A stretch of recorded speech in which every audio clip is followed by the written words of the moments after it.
so much for being here. It's a real treat to be able to see you all here in this good fight, fighting for life, fighting for our own health. My family was supposed to join me here, but they all came down with the flu, so please pray for them. I managed to survive the tail end of it. I think the devil tries a lot of different ways to attack us, and so we have to be resilient to stand up for life, to stand up for family. And it's really heartening to see everyone here, especially people who are in college, because I remember fighting for life in college and how different it was 20 years ago, where things were more difficult and things were less difficult when it came to fighting for life. How when I would go out and we would set up graphic images of the unborn, we could get people's attention because their faces weren't buried in cell phones, for example. But now, through internet, through social media, you have so many more ways to be able to reach people. And this fight really does depend on all of you. I mean, it can be a lot to come up here and it's important to cheer when we hear about the victories on Capitol Hill or in the White House. And those are great things to be happy about. And that is where some of the battles in this fight will be won. But that is not where the fight itself will be won. The fight will be won in our classrooms, at home, with our friends, through each of those individual conversations that we have when we change people's hearts and minds on this issue. And I remember, that's what I'm talking about. It takes one person to make a big difference. See, you have to have those individual conversations. And I remember the courage that it takes. And it's different now because when I was, this makes me sound old, when I was your age, we didn't have computers in our pockets. We had a TV Guide channel to find out what was on the TV. But no, when I was your age, when I would debate people on abortion, those who defended legal abortion, this was their strategy. Don't talk about it.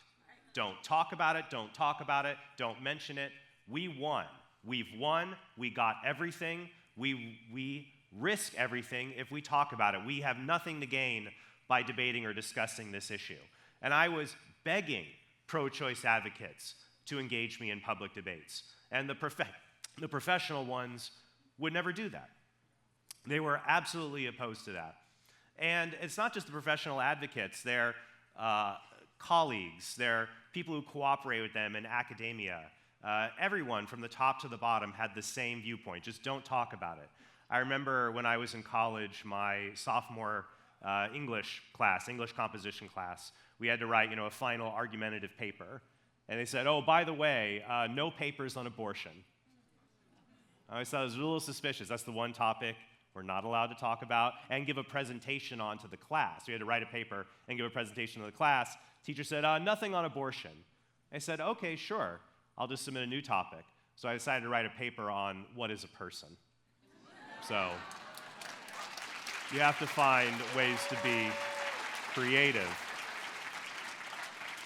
Even just a few years ago, before the Dobbs decision, I actually took part in a debate with a intelligent pro-choice philosopher.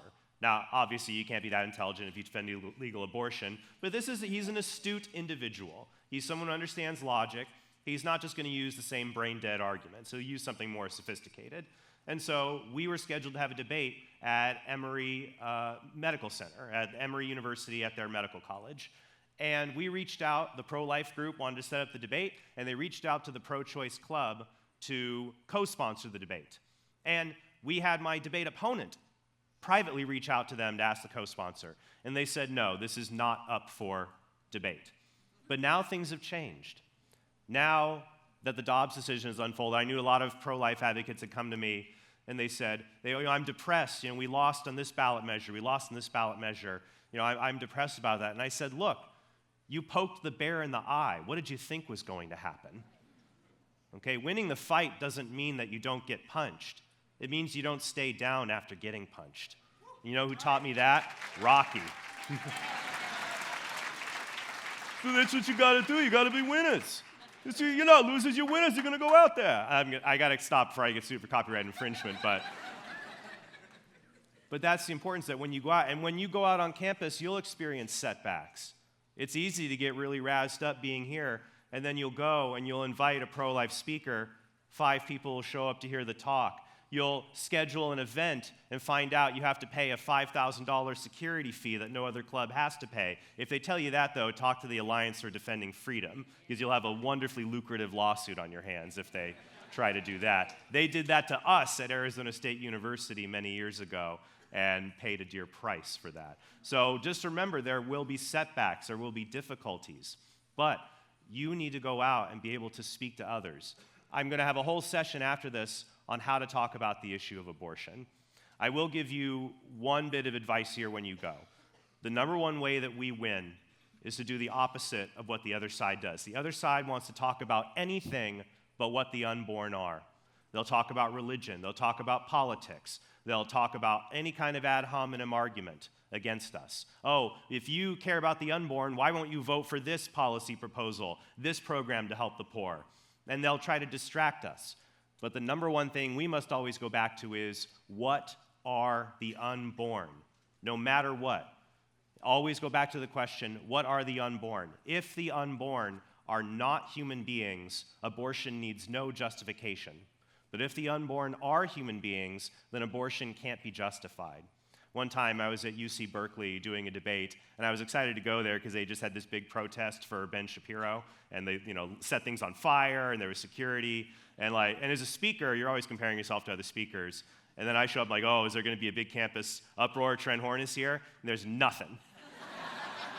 There's one flaming trash can, but it's Berkeley. There's always some trash can on fire, or, it's some hobo internment camp. It's like, okay, that wasn't for me. All right, fine.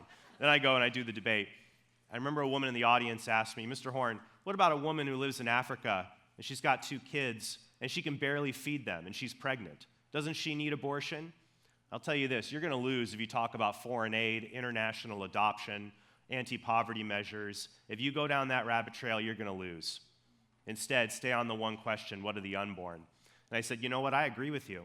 If I didn't know how I was going to feed my children, I'd be scared. I'd be really nervous if I didn't know how I was going to feed my own kids. Now, why am I wasting time agreeing? Well, as my friend Steve Wagner says, who has a breakout later today you should go and check out, people will not care if the unborn are human unless they see you and I are human. People will not care if the unborn are human unless they see you and I are human. I said, I agree, that would be tough. But, I have little kids too. And let's say she has, a 4-year-old and a 2-year-old? Well, if she just killed the 2-year-old, it'd be easier to raise a 4-year-old and a newborn. Maybe she should just do that instead of having an abortion. She said, but that's stupid. You can't do that. Okay, just humor me. Why not? So, well, because you can't kill people. Okay, so that's the issue then. It's not, well, hey, someone's here in poverty because we don't kill born people who are in poverty in order to alleviate their conditions. So why would we do that to the unborn if they are just as human? Well, they're not human, it's just a fetus. Okay, that's what we need to talk about. And so that's what we need to do, is always go back to the one question, what are the unborn? I remember once there was a guy who would always email me through my contact form at my website, and he would say, the world's overpopulated. We need abortion. The world's too overpopulated. And one time he finally called Catholic Answers Live, our radio show, and I was like, oh, wow, you're an actual real person. And he called in, he went by Randy, and he said, the world's got too many darn people in it, and we need abortion. Now here's the thing, once again, how do you lose when you don't talk about what are the unborn? So if you say the world's not overpopulated, and it's not overpopulated, but you know what? Let's just say you were right. Let's say you're right. So I asked Randy a question. I said, Randy, let's say there's too many people in the world. Let's say, though, what if not enough women get abortions? Should we force women to have abortions so that we deal with overpopulation? Should we force people to be sterilized? He said, well, no, you can't do that.